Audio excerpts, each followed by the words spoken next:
Сәлем достар, Пиндода жұмыс істемейме, Пиндода демалысқа кетеме деген тәрізді қолдаушылардан келіп түскен сұрақтарға байланысты бүгін түсіндіріп өтейін, каналға тіркеле кетіңіздер.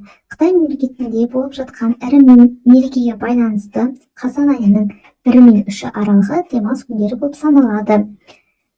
Қыркүйек айының 29-нан қазан айының 6-на дейін қытайлықтар үлкен өздерінің күз айының ортасы немесе ай мерекесі дегенді атап өтеді. Соған байланысты кеденде 3 күн демалыс жарияланды. Ал қазан айының 4-нен бастап қайтадан барлық жүк көліктер кедендік бақылаудан өткізетін болады. Бұл тек қана жүк тасымалдаушы көліктерге ғана арналған. Ал Пиндода сайтынан сіз бұрынғыша заказдарыңызды сала бересіздер. Тек товарларыңыз 2-3 күн кедендік бақылауда тұрып қалуы мүмкін. Егер ақпарат пайдалы қызықты болса, каналға тіркелуді ұмытпаңыздар.